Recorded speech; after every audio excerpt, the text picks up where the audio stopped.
Jake, welcome to the show. Let's start with the recent run of form. 7 points in the last 3 matches. You guys are playing well. What's the feeling in the group?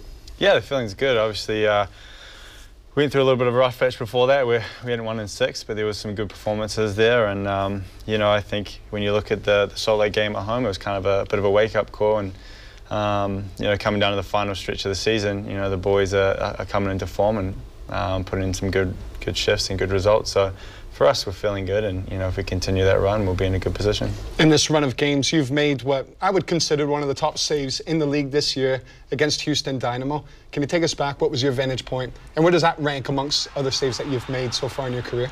Yeah, I mean, obviously it's nice to make a save. It was kind of one of those ones where I didn't really see it until late. I kind of just threw an arm at it and hoped for the best, and managed to get enough on it to hit the crossbar and bounce out. So, you know, it's one that's obviously it's nice to make.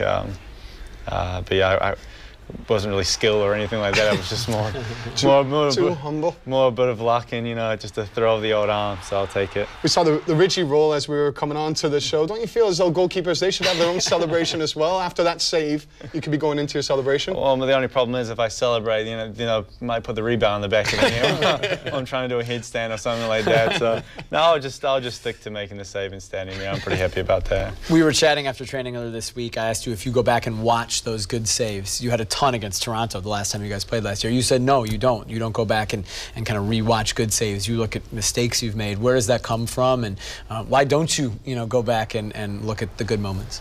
Yeah, I mean, for me, I mean, I eventually will go back and look at them maybe once, but yeah. I mean, for me, if I want to get better, it's not looking at what I did good, it's looking at what I did wrong. And if you want to kind of develop your game and get better at your game, your weaknesses, you have to kind of make your strengths. So for me, when I look back at a game, I'll go look through the video and it'll be the goals we concede or the moments where I could have done better on. And for me, if I'm doing something good, it means I'm doing my job. If I'm doing something not so well, then I need to improve and get better at my job.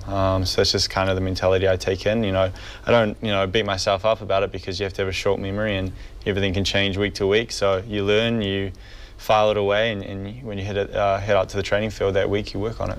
MLS are allowed to go back and look at situations where they're clearly and obviously wrong now. VAR has come in.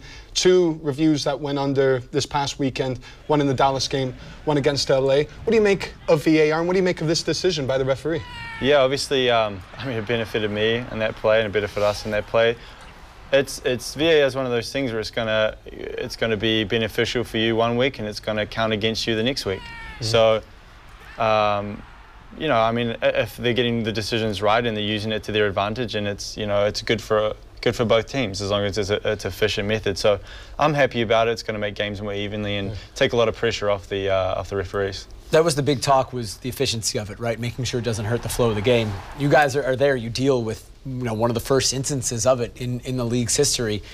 From the on-field perspective, how did it affect the flow of the game? Yeah, it's big. I think we were 1-1 at that point, and they'd scored the goal and they were coming at us. So it was a point where the game could have switched and they could have really put the pressure on us. But it's the same thing where in other games we've had a bit of bad luck. We've had goals disallowed. We've had fouls not called that could have led to goals, or fouls in the box that have led to their goals. So it was a handball, and we'll take it. This is the advancement of the game, and we'll use it. Obviously, like I said, it's going to benefit us sometimes. It's going to count against us sometimes. You talk about pressure. 10 games remain in the season. How much pressure is there to go and kick on right now when things are so tight in your conference?